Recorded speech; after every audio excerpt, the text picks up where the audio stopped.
यासाठी की बाबांनो, आज आम्ही मोर्चा काढलेला आहे, आमचेच पैसे तुमच्याकडे आहेत,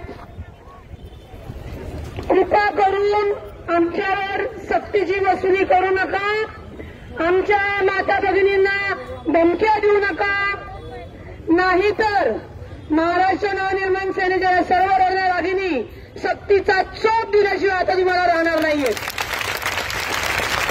आत्ताच आपण सन्माननीय बाळासाहेब नांदगावकर, अभ्यंकर साहेब, चित्रे साहेब आणि तुमचे आमचे भाऊराया ज्यांनी आपल्याला मायक्रोसॉफ्ट कंपनीचं कर्ज माफ करण्यासाठी जीवाचं रान करतायत, दिलीप बापू धोत्रे यांनी कलेक्टरांना निवेदन दिलेलं आहे.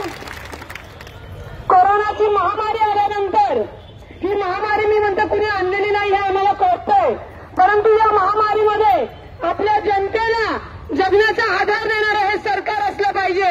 सरकार म्हणजे मायबाप असतं, परंतु हेच मायबाप सक्तीची वसुली करायला भाग पडते, तिथे आदेश काढत नाहीये.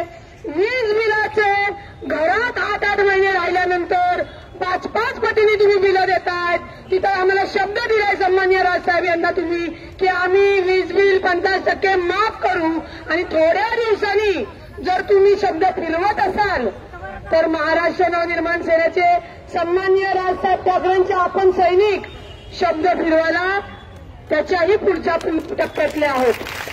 मी इथं उपस्थित असलेल्या माझ्या सर्व माता भगिनींना सांगते, स्वतःला कमी समजू नका. कुठल्या मायक्रो फायनान्सचा जो कोण लाड येईल ना, त्याला लक्षात ठेवा, त्याच्याही गरीबाच्या आया बहिणी आहेत. त्याला सांगायचं, दादा चुकीचं काम करू नको, सक्तीची वसुली करू नको, चुकून जर सक्तीचा चोप पडला तर ते आम्हाला सांगू नको, एवढं लक्षात ठेवा. बिनधास्त सांगायचं. आणि जर कुणाला असा त्रास झाला, कोण जर 10 जणांचे गुंड घेऊन आले तर बापू आहेत, संपूर्ण सोलापूर शहरातले पदाधिकारी मनसैनिक आहेत, त्याच्यानंतर मी आहेच. मला फोन करा, जेवढा वेळ लागेल तेवढ्या वेळात मी येते. वीज बिलाच्या संदर्भात सरकारने खरंच माझी विनंती आहे, अंत बघू नका हो लोकांचा. जीव गेलाय कोरोनाच्या काळामध्ये. आम्ही अजिबात तुमच्यावर कोरोना काळात राजकारण केलं नाही, परंतु आता ही वेळ आहे सरकारची, ही वेळ महाविकास आघाडीच्या सरकारची की तुम्ही दिलेला शब्द पाळला पाहिजे. आमच्या लोकांचं वीज बिल 50% माफ केलं पाहिजे, कारण का 8 महिने आम्ही घरात होतो, आमच्याकडे छोटी आमदनी नाहीये, आम्ही भरणार, आम्हाला भरायचंय, पण जे योग्य वीज बिल आम्ही वापरलं तेच आम्हाला भरायचंय. तुमचं भरमसाठ दिलेला बिल आम्ही भरणार नाही. आणि ही सरकारची, ही मुख्यमंत्र्यांची, उपमुख्यमंत्र्यांची जबाबदारी आहे. मग तुम्ही म्हणजे आधीचं सरकार असेल किंवा आत्ताचं सरकार असेल, एकमेकांना टाकू नका.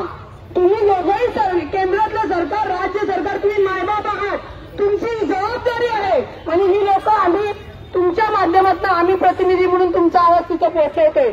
थोडं मनसेचा आवाज पोहोचवताना मी याआधी सन्माननीय राजसाहेब ठाकरेंनी सांगितलेले, पहिल्यांदा हात सोडून आणि नाही ऐकलं तर हात सोडून, त्याची जबाबदारी ही सगळी सरकारची असणार हे लक्षात ठेवा.